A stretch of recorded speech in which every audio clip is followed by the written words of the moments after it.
For the better part of my career, more than 20 years, I've been a corporate girl in supply chain management and logistics or classical marketing. But come 2020, COVID and the Great Reset, I got an opportunity to work in a non-profit organization which was helping young unemployed people to be able to break out of that trap of unemployment by connecting them with their first employment opportunity, allowing them to build experience, build that reference letter, and then move on to bigger opportunities.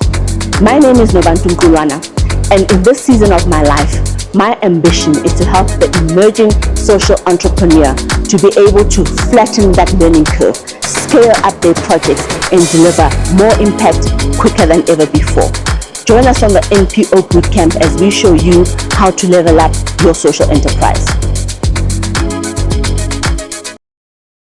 So, Vanessa, before we unpack the monitoring evaluation and further discussion on programs, let's zoom out and take a high-level look at the organization and how it's structured.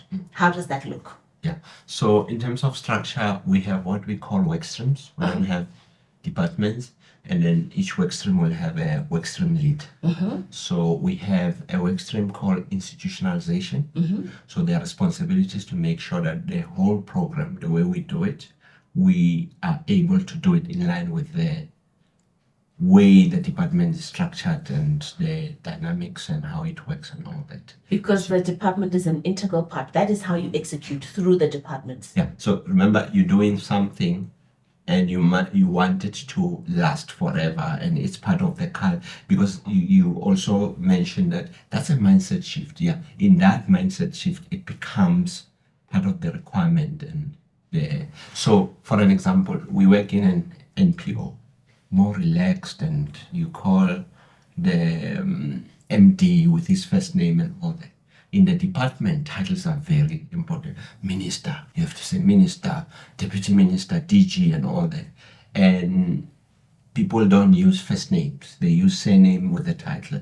Dr. So-and-so, Mr. So-and-so, and all that. So within us, it's a different culture and all that. So you don't say, I'm going to change that culture. It's part of what the department is. And then you work around that and saying, whatever I'm bringing, it needs to suit this culture. Okay. But the institutionalization also helps us to be part of decision-making structures. So for an example, I also represent this NPO in the CEM, which is Council of Education Ministers, which meets on a quarterly basis. So it's chaired by the minister, attended by all the MECs of education from all provinces. Heaven, so you are comrade. When you're in that meeting, is that comrade in job? We are more government employees. Oh, okay. And then there is HEADCOM, which is head of education committee. So it's chaired by the DG and attended by heads of departments from all provinces. So we are aware of some of the, all of the things that the department is dealing with. And also in terms of our program, we're able to report in those highest decision-making structures within that. And we also participate or interact with the ELRC. Who's that? It's the Education Labor Relations Council. Right. So few years. Is this also a work stream? No, this is within the department. I was just showing with the institutionalization work stream, it helps us to work with all these structures. So anything that has to do with employees, teachers and all that as employees, the 5 unions sit in this particular council. And then in this council, they have 51% votes and the employer has 49. And that has helped because in the past 10 years, you've never heard of a national shutdown of teachers and all that because it's now professionalized. They're able to engage and they know there's a forum where they can have a say. Okay. So we go to such forums when you say teachers need to be trained like this, we need this difference and all that, or even ask permission to say, can I train teachers on weekends during school holidays? Okay. Okay. Great. Yeah. So carry So on the rest that's of the institutionalization. Then there is technology.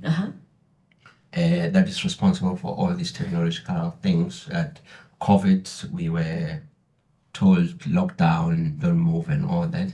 Then we started Teacher Connect, where we were using a WhatsApp bot to interact with teachers, and then it later morphed into the WhatsApp one. We called it Teacher Connect Chat, and then there's Teacher Connect Learn, which is a website where they do all these courses and learn on them. And then there is Teacher Connect Community. So now we bring teachers from different provinces to share learnings and talk about things. It's a website where you can just log on, a Facebook type of thing. Okay. Say, I'm struggling with this, what's that? Yeah. So where there's that community of professional learning. Right. So that's technology. Then there is partnerships, which is responsible for fundraising and finding partners that we can work with, which ranges from civil society or in the education or universities, because we've built relationship with universities. We've written a textbook with the University of Johannesburg as an example. Wow, you the Ecubed. Ecubed, yeah. Okay. So this textbook is now used to train teachers in all the other universities, which is all about this 21st century teacher that we're talking about, the changes that are brought by the fast changing world. How do you manage that as a teacher and what is required from you? So that's partnership. And then there is communication, which it's a stream that I lead. But we have recently reformed this by moving communication to technology, because most of our communication happen on own platforms. So it's part of that. And then I'm now into head of brand and advocacy. So communication has been taken away from you and bolted onto technology. Yeah. Okay. Which is led by somebody else. Yes. Okay. And then now I'm leading the brand and also advocacy. Okay. Advocacy, working with all the stakeholders in the, we call it education ecosystem. Right. So be it civil society, funders, parents, associations, unions, and so forth. So for somebody that's new in this environment, when we talk, advocacy is a word that's bandied about a lot. What does that mean? It's just finding a common ground between different stakeholders. As a parent, and say, I just want my child to be educated. Because sometimes we, like us, we introduced and say, hey, children must play. And parents are like, I'm not paying school fees for children to play. They must learn. Like, no, but it's beautiful learning and all that. You have to work with that stakeholder to show them that no, learning happens through play. And all that. Yeah. Okay. I see that. So have we got through all the work streams? There's finance, which is an obvious thing in terms of managing resources and accounting processes and auditing the statements, am I forward? Or this implementation. You mentioned research offline. Yeah, there's implementation. Okay. So implementations are the ones, you remember I said we have those 12 schools and then there's employees. Yes. So there's employees working, so they are responsible for implementing the program and also training the core 2 subject advisors. Right. In terms of the implementation. When you see your organization is very complex. It seems very complex to me. No, it's simple. Simple in a sense that you have executive director, you have workstream leads, you have employees. No, my point is that it is not your typical NPO. Yes, because of remember NPO, it's the environment you say. Remember, it starts as simple as, I just provide coffee to homeless Thank people. you very much. I You just get have my a point. cook and all that. You get my point. But because of the environment where we're working, it's very complex, it's a militarized style to say there are 4 levels in the school. There's what we call PL1. Oh, okay. Professional level 1 is just an ordinary teacher. Okay. There's PL2 and the HOD. Okay. And then of a subject. And then there is a deputy principal whom the HODs report to. There's a principal who actually is the CEO of the school. Yeah. So those are the 4 levels. Then there's subject advisor. There's district level, Yes. which comes with different level. Yeah. There's province, Yeah. and then there's national. I'm tired already. But the other point that I wanted to make is that because of the way that because of the purpose that Ecubed was designed for, you could not be a baby NPO that grows into a big NPO. You had to grow big. You had to be born big. Do you understand my point? We are not born big, because that's one thing that we are told, that you are a dot next to this big thing. Like Which is the department. Yeah, you are MSC Cruise, big ship. Oh, yeah. With a tugboat. That's the department. Okay. The speedboat that's on the side that gets lowered, that's EQ. Right. 36 employees only. Okay. Doing all this work and all that. And we are told you are not to grow, and you need to work yourself out of the job, because you are handing over. We have a 10-year agreement. We are in year 6. You need to hand over everything to the department. So you are more entrepreneurial to say, I'm doing an exit plan, but I'm handing over to make sure that the program works within the department. Because we are part of the National Development Plan targets, to say by 2030 we should have that. But due to COVID, those targets have been moved by 5 years again. But we're still working towards the 2030 goal. Okay, so just to digress and just make sure I'm following on that idea that you have to phase yourself out. So you are 6 years into a 10-year plan. So it's 60% time gone. In terms of your deliverables, have you delivered 60% of what you need? Okay, so you're on track. We've delivered more. Okay. Because we've even have departments on projects that we're not meant to do.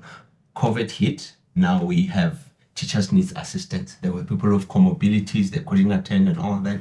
So we then brought in what we call education assistance through the presidential youth employment. Okay. It ranged between 200,000 to 350,000 per year. So now you have this cohort of people, and then they need to be orientated. It's just a 12-month contract. So that's also like another level of complexity, because can you think of any organization in South Africa that has got that kind of a headcount? What do you mean? The 250,000 people that you need to take in? Yeah, except government. No, there isn't. There isn't. So you have to manage these people. Okay, so help us understand what that program is about, this presidential education. Yeah, so it's a job opportunity. It's targeting young people below the age of 35 to come and enter the education system for a year. Okay. And then they become an assistant to the teacher. And then they come into there's a EA, which is an education assistant. There's GSA, general worker.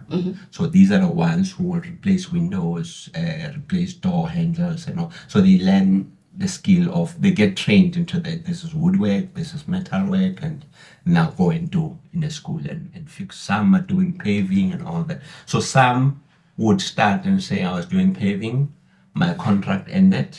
Now the schools are my clients because I was so good in paving. I go back as an entrepreneur now and doing this with them. And these are the people that we'll use for the next cohort to say, you think the CV is everything? Let's ask this guy who is working with the department, and the guy says, CV is just a suggestion. The best CV is you, your attitude and everything. Because we struggle with young people's attitude saying, you've just started. The first question is, when am I getting paid? What about the work? Why don't you ask what am I supposed to learn in this particular role and all that? Or questioning about, they said I must clean toilets. I think it's not part of my job spec. Like, it's part of the thing that needs help. You are an assistant. The help is needed in the bathroom. Okay. Yeah. So let me see if I understand. So you got 250,000 young people that were found how? There was an advert that went out. Yes, there is SA.mobi. And okay, so probably linked with Harambe and all Yes, these people. it's part of Okay, Harambe. great. So an advert went out, and this is a one-time thing, or this is an annual thing? It's an annual thing, Okay. but it's budget dependent. Okay, so tell me if I've understood this, Nancy. So this presidential education.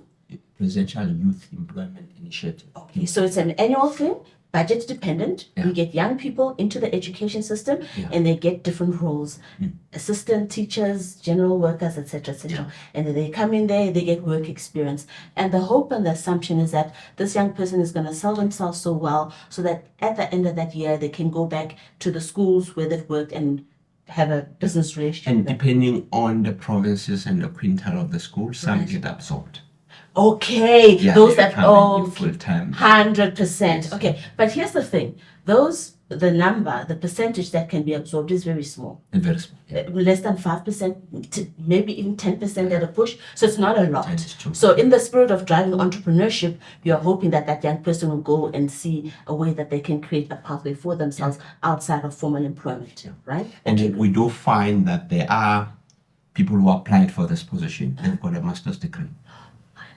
And then we're like, okay, go and do 1 year. Here's a bursary from Funza Lushaka. Here's a program you do for 12 months and then come back into teaching because you love. But you will start right at the bottom. Why do you still need to put this person through Funza Lushaka when they've got a master's? No, you have a master's in something else. Let's say sociology. Right. You have a sociology as a subject. Oh, so you need to be taught. Funza Lushaka will teach me how to teach. No, Funza Lushaka is a bursary. Yes. You go to VETS, you go to UJ, and learn what? And learn a program related to education. Okay. Remember, there are legislations that govern schooling. So you need to learn those legislation, the acts and all, school act and all that. You are a parentis logo. Parents will hand over children to you. Yes. 90% of the week, 5 days to say, you will look after my child. What role do you play and all that, those things. Yeah. Okay, great. So the opportunity here is for somebody that's... And you also need to specialize in particular subjects. Okay, math, science or whatever. Yeah, the ones that you're going to teach. Okay, so the opportunity here is for a job seeker, a young person that's looking for work, hopefully likes the education system. They need to look on Mobi, what you said? SA.Mobi. On SA.Mobi, and there's partners like Harambe that would help to run this thing. Okay, great. That's a separate initiative to what we've been talking about bringing creativity into the classroom. Okay, that's another program. There was another one that you mentioned, the ITE. Yeah, ITE is initial teacher education. So these are, we have what we call pre-service and in-service. In-service is someone that is teaching and has been in the school for some time. Pre-service is those that are in universities and college that are being trained. So we manage the transition from being trained into, so it also includes mentorship and all that for the period that you are going to enter the system over a period of 5 years or so. So how do people find you and connect with you if they want this mentorship of which this program offers? It's through the department. We use the hierarchy of the department, the districts and all that. Okay, so how does it work? We will work with does it mean I have to look for an advert? I get that there's no advert. Okay. You need mentorship. You are new. Yes. It will be offered to you that you are new and all that. Here's a mentor for you. Okay. So it's like you said there's pre-employment and while there were fancy terms that you used. Oh no, in service. In service. And then pre-service. Pre-service. So you can enter. There are 2 points where you can enter: pre-service or in service.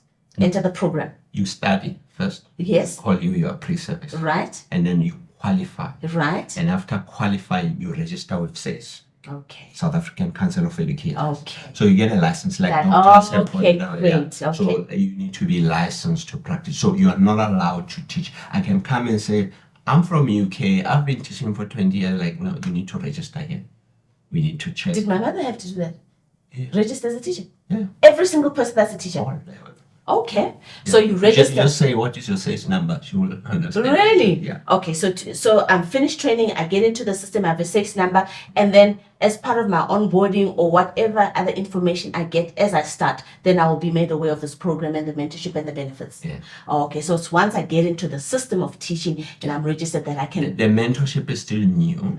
Remember, you still need to train the mentor.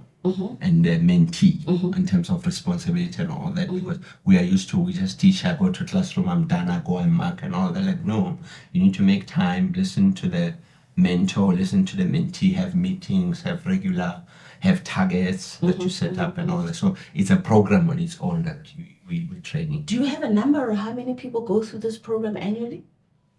I don't have it top of mind. But it's an initiative that your organization is running. Yes. Okay. Yeah. But remember, we are assisting the department. Oh, okay. You are supporting them, running alongside them. Okay, got it.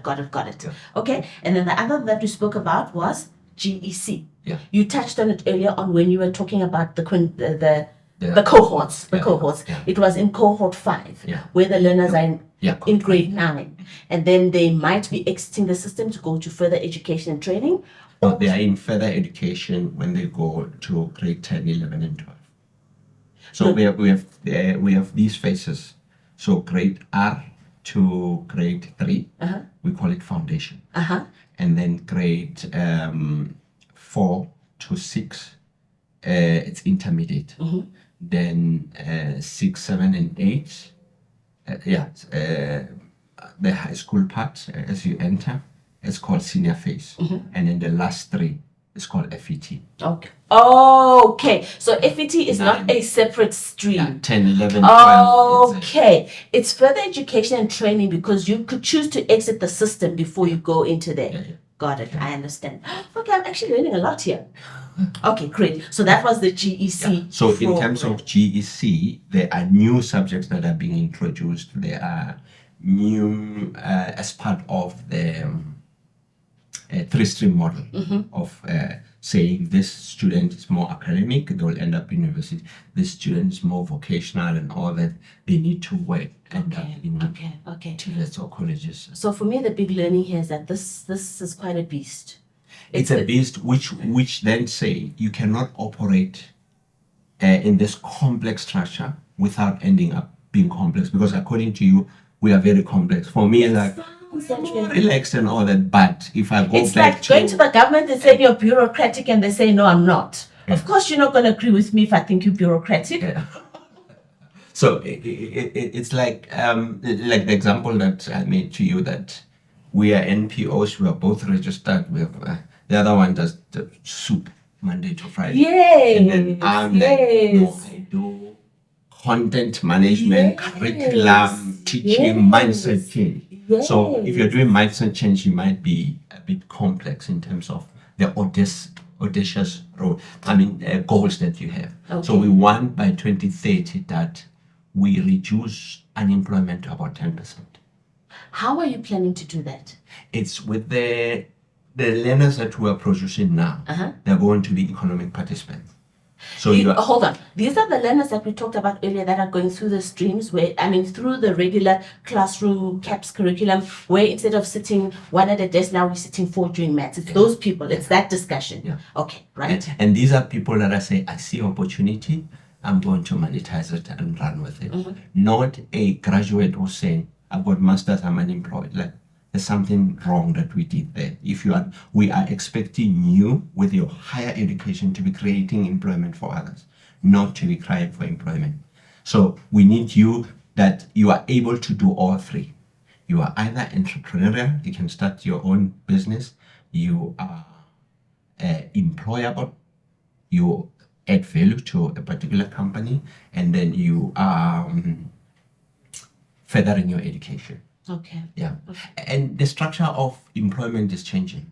COVID fast-tracked that from into, because companies used not to trust employees. Like, I'm working from home, what's that? I want you in the office. But hold on, can we just go back to Procter & Gamble? Yeah. In 2000, my boss used to go work from home in 2000, and he was male. He was, you know what I'm saying? If he knew he was having an international trip, he'd say to me, Nobontu, I'm going to be working from home this week. If you want me, just call me or get over on my laptop.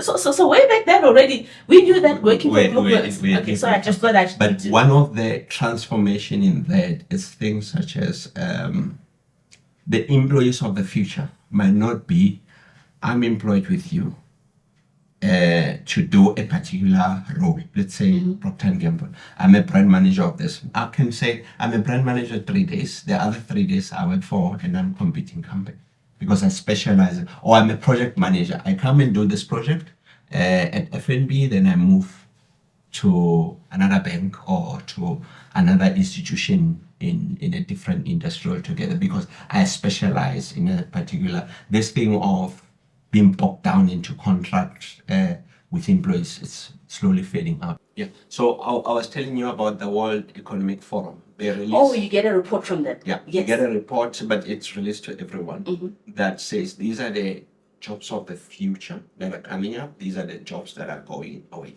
Like in the next 5 years, we won't have lawyers. We won't have lawyers? No. Because suddenly we're all going to live in harmony and peace with each other? No, the lawyer role will reduce in terms of how we know it. It has already done that. Today, if I say hey, you have a flat in Parktown, I need to sublet there. We go to Google or MS Word, we find a contract. 10 years ago, we went and paid 3,500 to a lawyer to draft a contract. I get your point. So all I the get your mundane things can be done by the likes of ChatGPT. So I for get an your example, point. when you say, Senzo Mayweather case, we're changing lawyers, they need 3 weeks to study. ChatGPT needs 3 seconds to study. And it will also produce heads of argument. But that lawyer is like, I'm just studying, I haven't done my argument just yet. The defense rests, Your Honor. Yeah. So all these are technology related, some are innovation that has nothing to do with technology, how we innovate and see things and do other things. Very good. Yeah. Okay. So I want to say, as we wrap up, so for me, the big thing here is that you've even made that analogy that you work in this space and some other NPOs might be just solving for a soup kitchen or a feeding scheme or something less complex in setup and structure is what you're doing. Yeah. But having said that, I still would like you to be able to share with them some of the nuggets in your organization that might be easily applicable to them. Yeah. You've told me about some really cool stuff that you do from a tech point of view. Go into that, please. Yeah, I'll go into the tech. Let me start with which is easier, because some people are saying I'm a technophobe. When you say a talk, make me absent. So let's start with advocacy and collaboration. Okay. Collaboration in a sense that there's an ecosystem of people that are working with you.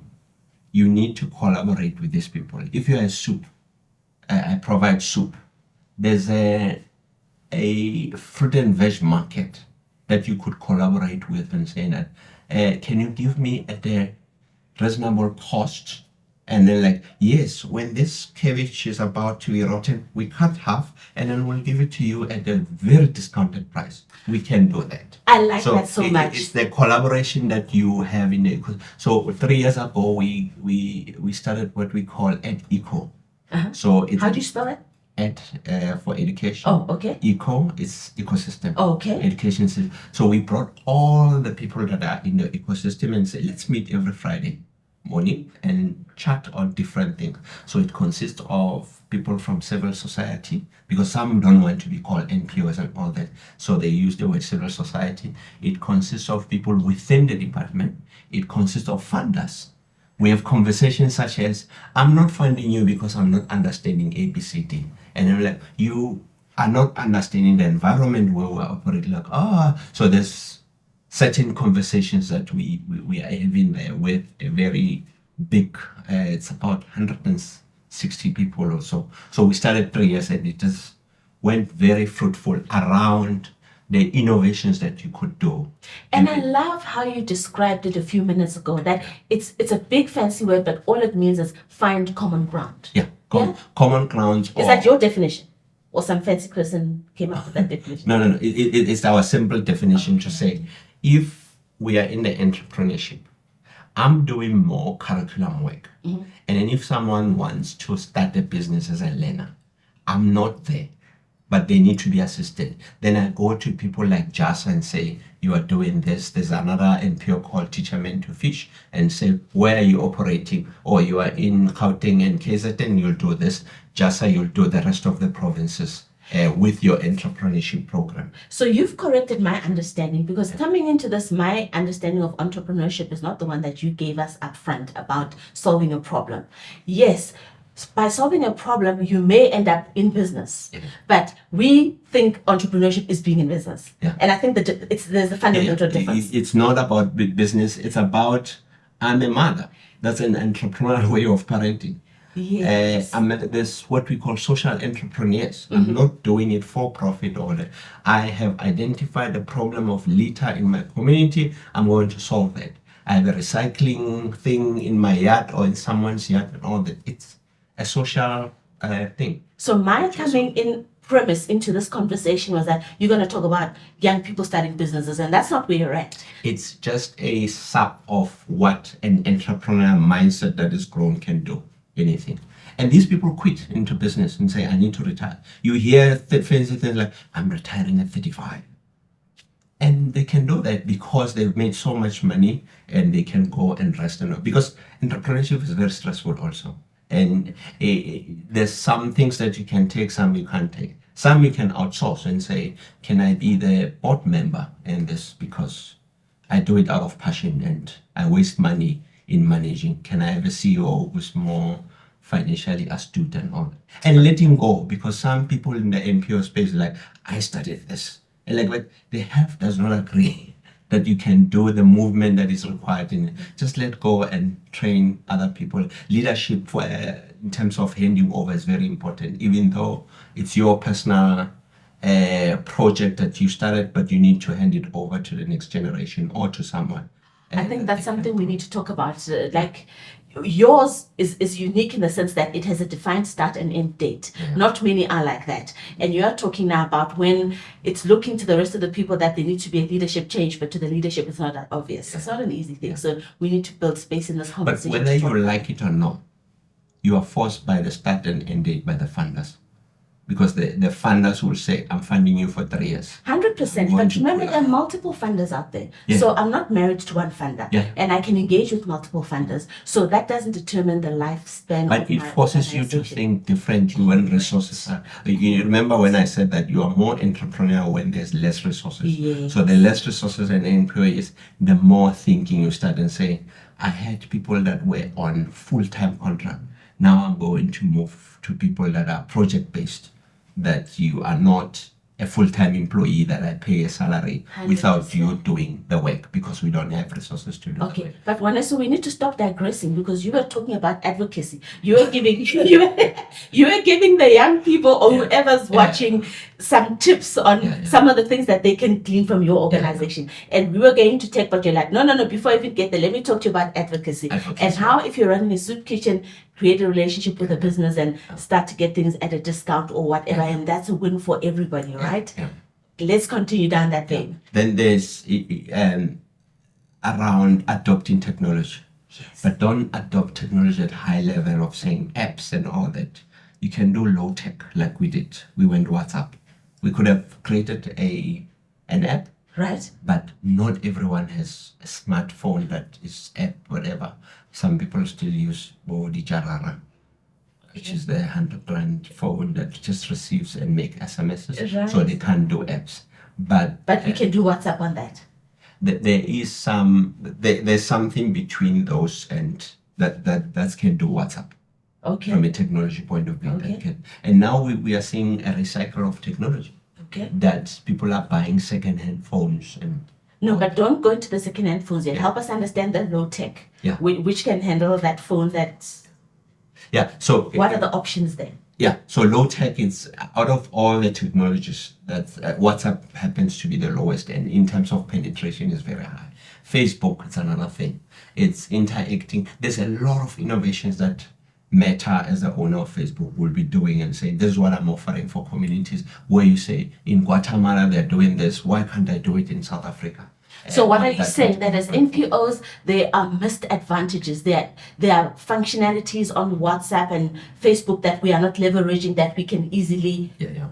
You find in an NPO, because of the structure, the CEO is managing the account. And it doesn't even The have- Facebook account. Yeah. Right? And doesn't even have a Facebook account. So they don't like the platform. So why are you managing that? Why don't you hand it over to someone who's more and it could be the most junior person in the organization. Right. Because you like, do you use Facebook? Yeah, I use it. Okay, can you run the page for our organization? These are the requirements to maintain professionalism and the branding and all that, and that's how you. So what you're saying, there's a quick win. Every organization can have a Facebook page. Yeah. Right? The next level, once we've got a Facebook page, what's step 2 in Using terms of all these, leveraging Facebook? Using all this. Remember, even us, we don't use Twitter, for an example. Twitter is like moaning and whatever. And very angry people. Yes. So that's why we're not there. We are engaging with people on professional that there's no character limits. I can talk to someone on Facebook. So we come across as angry on Twitter, but let's not digress. Let's not go down that rabbit hole. Yeah, so you can choose and say which social media is good for my organization, and it shouldn't be based on I don't like it. It should be based on my target market is using it. Okay, so tell us what you're using in your organization. We are using Instagram and Facebook and WhatsApp. And is there any new functionality? So me, I post and I like, and maybe I share on Facebook. Is there any other functionality that you guys are using that's helpful? The functionalities will be mainly on WhatsApp. Okay. Where we're using a WhatsApp bot. Okay, what is that? I've never heard of So it. a WhatsApp bot is more like it's a call center, 24-hour call center. You have the information that can be, with call centers now, they're all automated. Right. Press 1 for this, press 2 for this. And you might find you got help, you didn't talk to any human being. So it's something like that, but on a text base, if I were to simplify it. So all the information that you think people need, you put it there and say, oh, you need learning? Here, press learning, whatever. It will give you menu on learning. These are the courses that we offer. You need information on templates, template for lesson plans and all these things. Here they are. You need motivation? Here's it.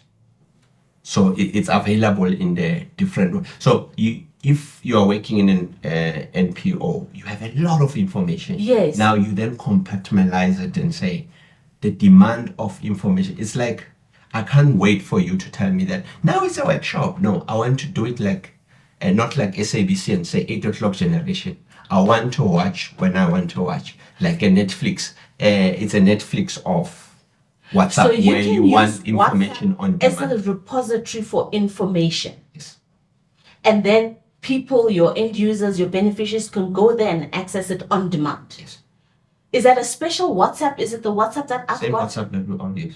So you just need to understand it and be able to set up that functionality of a WhatsApp board. Oh, fascinating. Yeah. So it's as simple as that. Where it was used when we had COVID, we all needed information. Yes. And all governments were using WhatsApp bot to give information. Wow. And remember, you also get a lot of data behind analysis that WhatsApp can do in terms of users that you can play. Oh, so you mean for you to be able to, so you as Ecubed, you can then go and mine the data on who's your user, what are they looking for, how they're interacting with the platform. Yeah. Okay. There are 24,000 schools. I have 24,000 principals. I will go and say, principals, let me send a message to principals. It's as easy as that. That is amazing. But now, do you have to preload the principals in? Or how do they get into that database? Remember, when they sign in, you then do what we call When cadence. they sign into your WhatsApp board. Yeah, you will say, I'm a learner, I'm a parent, I'm this and this and that. When I say parents, already it will pull up there. And okay, so it is driven by who is interacting with that platform. And then you can sort it and slice and dice it according to who you want to see, when you want to see. Yeah. I never knew that existed. No, most businesses are using it, from retail, banks. Now they are into that And it's called the WhatsApp board. bot. Yeah. And you don't have to pay anything extra for it. Not really. It depends on the usage or the certain functionalities you might have to pay for it. That is really, really cool. Yeah. I'd still like us to talk about monitoring and evaluation because you guys get to handle a lot of data. Any lovely tricks that you've got there in terms of managing that part of the organization? Just to start with the data, for an example, there's a lot of data from 13 million learners that you can get. So as an example, in 2020, they will take a temperature when you arrive at school and you Because of sanitize. COVID. Yeah. Yeah. So now it's a lot of data. How do you mine it? Yes. We're able to mine it in such a way that you now can tell, here's this particular school. Temperatures now are rising slowly and all that. In 98% of the time, we're correct to say there's someone who's infected, but they don't know. And then you send this data to Department of Health. They send a nurse and say, close the school. Yes, there's an infection that happened. But people say, I did not get symptoms and all that. Yeah, but we just got it through data. And that's How? a big thing. So you get the data from a thermometer and then it goes where? Remember, the way every building you entered, you had to write. Yes. So even school, they were writing. And then somebody had to capture that on an Excel spreadsheet. We had education assistant that could do that. That did that. Yeah. And then they sent that file to somebody. They send it via this digital. The WhatsApp board. Yeah. And then we get that data. And then when it comes, it gets analyzed at the back as a big data. And then Right. you can make this decision. It shows you the these are the trends and all. Yes. Now for GC, we are doing that right now. Remind us again, what is GEC? General Education Certificate. Uh-huh. Now where you get results of the students and then analyze it according to these are the results, first term, second term, and all that. Improvement, less improvement, where do we focus on interventions earlier than it will require. So for PYI, all the, let's say... The Presidential Youth Improvement, those 250,000 young people that come into the system every year. So the department is saying all these kids need to be orientated. We work in a very legislated environment. You need to know you can't come drunk here. You can't do certain things, and because you're working with children. How do we ensure that they are all orientated? All of them orientation would tell you by school. Out of the 24,000, say in this school there's 2 teacher assistants. This one has started. This one is finished. This one hasn't even started at all. How are you doing that tracking? Because they do it online. Got it. And then we now get your details and all that. So you log onto a platform, you register, you create a username. And as you go through the different modules or whatever, it shows you the rate of completion. Yeah. And then on the back end, it's feeding that data back to you. Yeah. Got it. I see it. As a person in management, I just sit a medic district. I've got 100 schools in my district and say, okay, what's the completion rate? It gives me by graphs. So it makes it easier. So that's what we... Is this your own custom-made software that you're using? Is it, what is it? Google. Google Analytics? Really? Yeah. So the whole organization, from emails and all that, we operate on Google. Right. How we work, like I said, there's only 2 people who are office-based. Yes. The rest we are working from home. So everything we work online. Files, everything is all shared, documents online and all that. It makes information flow very easy. So Google is power, eh? Wow. That is amazing. You get things such as, so we use other apps like Slack. Yes, I've seen Slack. I've seen Slack. So Slack I can go to a conference and record audio and then put it there and say, give me a summary. Gives me a summary of the day, 2 days, 3 days. I didn't know that Slack could do that. We were using Slack because our pitch decks got really, really big. Yeah. And we were just dumping pitch decks there. We weren't doing any of those other cool stuff that you were doing. No, there's a lot that gets That is insane. Yeah. So there are different technologies moving at a fast pace, and it's also replacing employees. That's one of the things that when we do the changing world in our module for introduction to project-based learning, we also show how technology is affecting jobs. Okay. So as we close this technology piece, you've mentioned that you don't have a lot of bespoke programs that you've developed for yourself or bought off the shelf, but are you aware of any digital tools that are made specifically available to the NPO community? Not really. US and UK are very advanced in those. You do find those. But for an example, even Google, when you join, they will ask you, is this for academic reasons as a scholar, or is it for... when you set up your Gmail address? Yeah, work, or is it for NPO? There's advantages of NPO that you get certain things free and all that because you're a registered NPO. Okay. Yeah. Awesome. Let's wrap up with partnerships, Moneso. Yeah.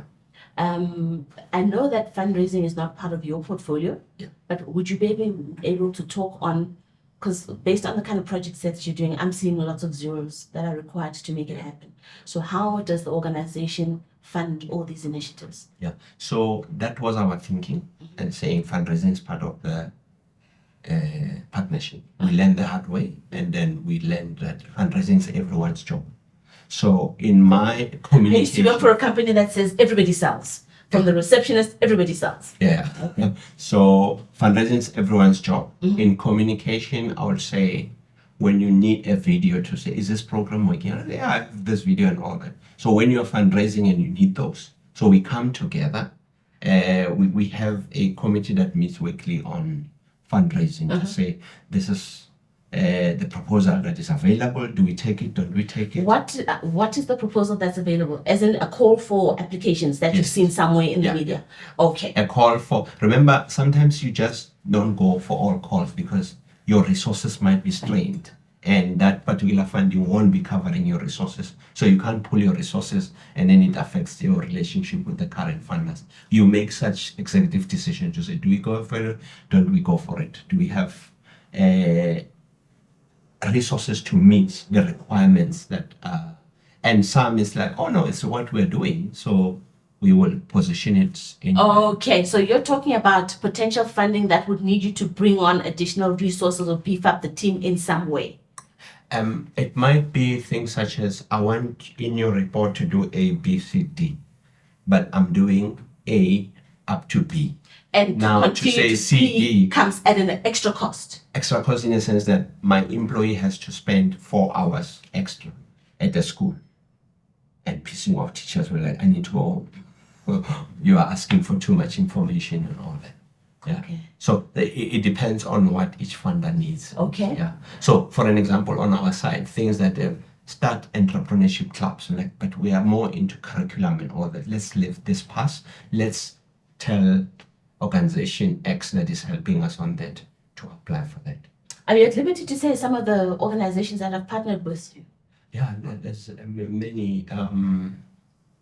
JASA comes to mind. Who's JASA? Junior Achievement Board of South Africa. What do they do? They go into schools and then train kids on how to run businesses. Okay. And they run a provincial and national competition. Okay. And then those that win national, they go into Africa competition. Okay. And then those that win Africa, they go global. Okay. So it's kind of like an implementation partner. Yeah. Okay, great. Of doing the business where you said, my understanding was entrepreneurship is about running business. So they do that little part called running business. Okay. We do the overall. Okay. Yeah. Teach a man to fish, which also it's Teach a man to fish. Yeah. Okay. Which is also around entrepreneurship and all. Oh, I need to check that one out. Yeah, so there are some that are providing psychosocial support that we've had partnerships with and all that. Yeah. Yeah, so there's an array, but in the Ed Eco, it's people that some we haven't worked with, like the FEDSAS, which is Federation of SGBs. Okay. So, which is very important because parents are organized under that particular association that you could work with and understand. But some, it's formal relationship, some it's more, I need to pick your brain on this and what we, yeah. And funding partners? Funding, our main funder since from start has been Lego. But we Lego, the Danish company, like the game. Lego Foundation. How did you get funding from Lego? We applied. So it wasn't like at a government level. They sponsor government, they sponsor NPOs also. Okay, so how did that process work? Take us through the application process. What are the steps? What are the requirements? I wasn't involved in the application process. It just came to an end now. And after how long? After 5 years.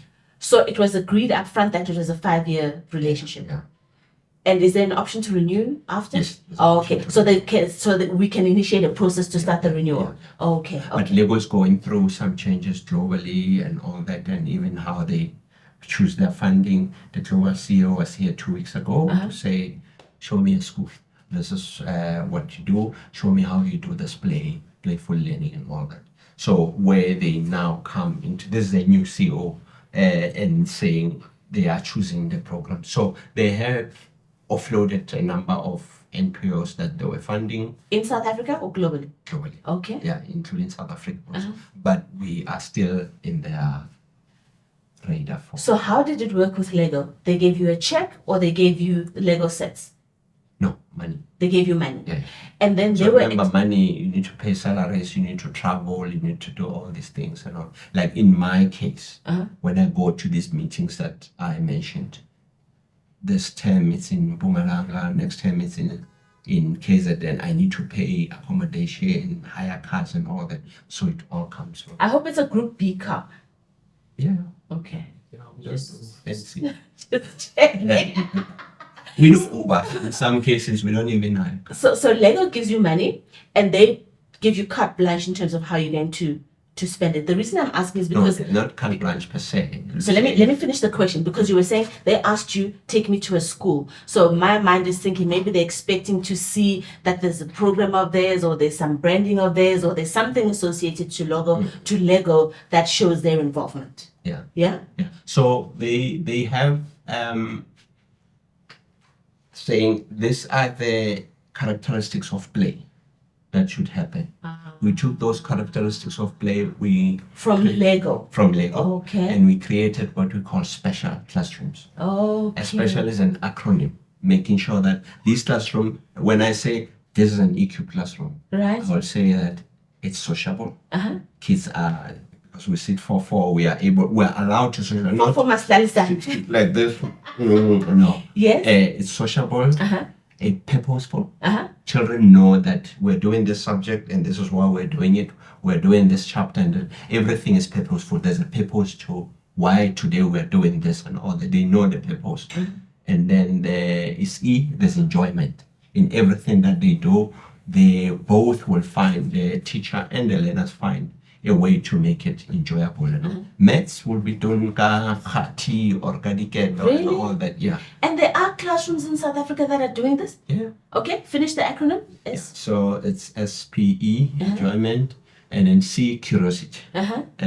Everything. Remember, now we're applying this to all subjects, whether it's English or it's maths or it's whatever subject. You apply these things to make sure that my classroom shows these characteristics. So SPE, enjoyable, curiosity, iterative. That something has to be done over and over. So this is where we now say we need to celebrate failure. There's a lot of learning from failing. So instead of saying you got it wrong, like what have you learned here from this and all that, and you make it sound like it's acceptable. You learn through mistake. Any entrepreneurship who runs $1 billion business will tell you that I failed. I know, but in a classroom with 80 young children, do I have time as a teacher to be asking each one, what did you learn when you... Remember, you have sub-teachers in the group that can do that. Being the sub-teacher is my peer? No, it's the learner. Yes, your peer as a learner, yeah. So that conversation will be happening amongst the learners? Yeah. Oh, I didn't connect that dot. Okay. So there's iterative, and then there is L. It should be learner-led.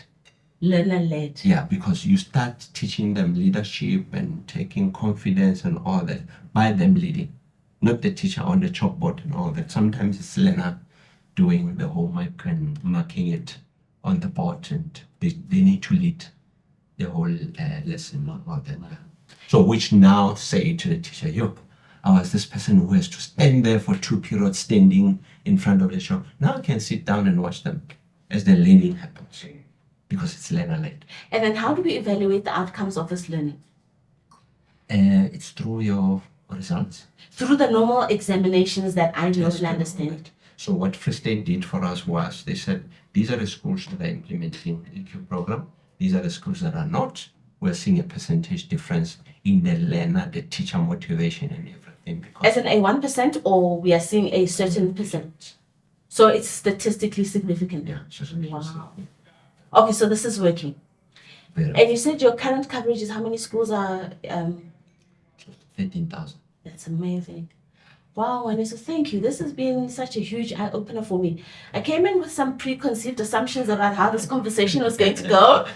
Got a bit of a curveball there. That's not how to set up. This is not how to next level your spouse up. This is not going to be right. But it's about your thinking and your creativity and ambition. That's beautiful. You can't force people. Remember, there's interest and choices. Right. Majority, I forgot the percentage. People hate the job that they're doing. It's not the one. My parents wouldn't want me to play piano, which is where I wanted to be ending into music, but I happened to be a doctor, and I hate working with patients and all that. So even in corporate, you were finding people that would move, like you moved from different departments to, you started in research, you went into brand, and then you went into logistics. So it's that fluidity that because of the changing world, you can change. Absolutely. I can't start as a teacher and end as a teacher. There are many teachers that are saying, through your program, I'm running a business. Wow. Yeah. That What is so business are you running? I'm doing homeworks, I'm doing competition, maths competition. I take kids from different schools, we go and enter this competition. That is awesome. What is the most amazing thing for you about being in this space? Interacting with the kids and teachers. You do that. In my role, I do a lot of school visits. And then I have to capture the evidence that these things is happening, interviewing a learner that won the Allen Gray Entrepreneurship. Yes, the Alan Gray Orbis Foundation. Yes. So I went to Limpopo, met her, and then had a 1 hour interview with her. I'm like, oh, now you're a millionaire. Because Is that the prize money? it's a lot of money. So not the prize money for the competition, but the conversation between Google and Meta, who are interested in her product, to say once they buy it, Can I be her manager? Does she have a manager? you're going to be a millionaire. Oh no, I'm not wanting the money. Why? It's a lot of money. You're in grade 12. You need. No, I've got more ideas, better ideas. I will come up with new Is ideas. amazing. So this is a young person that's leaving matric. She was doing matric. She was doing matric and coming out of matric. Google and Meta, I want to invest Buy her product. 7 digits, 7 figures. Yeah. Those are nice problems It's to like have I was when you're in doing it matric. all. Why? Because I was solving a problem. There's a person in my circle who can't speak sign language, so I created this app that I show the ad, it now interprets to me. When I speak, I show her, then it does the sign language on my screen. Is that what she did? Yes. That's what she did. She's from Limpopo. Yes. Maybe we release her. Somebody needs to call that girl and tell her to take that money. It's a girl, right?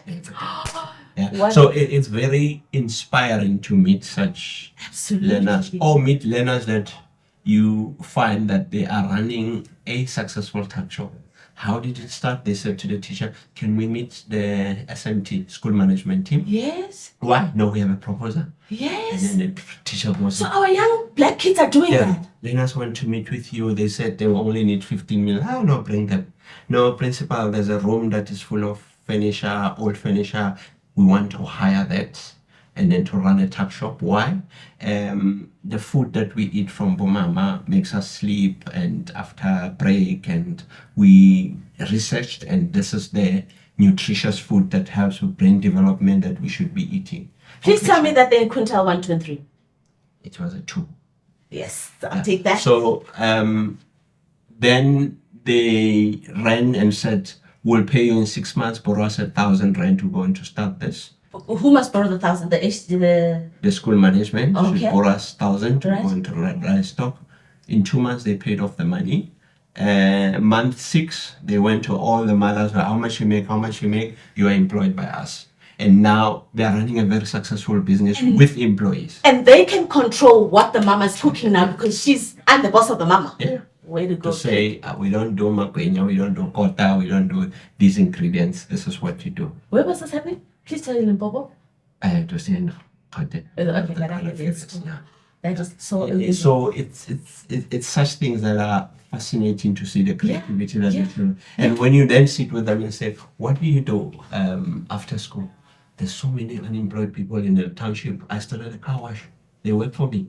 And then they drive me because I don't have a car, I don't have a license. But I'm the young one. kids that are still in high school. Yeah. I go and buy 5-liter soaps and all that to replenish stock. I've learned how to calculate so much, should do so many cars and all that. When you're stealing from me, I'll pick up and say. So we don't all have to immigrate, eh? There's hope for this country. No, yeah, there's hope in a sense that the kids are coming up with fascinating things. There's some here in Hammanskraal. Yes. They started doing juice Yes. at home. Yes. And doing it, selling it at the school. Now Yes. they supply the spa Listen. in the area. And I'm so excited when I hear you saying these learners are coming from quintile 1, 2, and 3. Because in 4 and 5, it happens all the time. They have the resources, they have the networks, they've got the social capital, they've got it. But the masses seem to be stuck.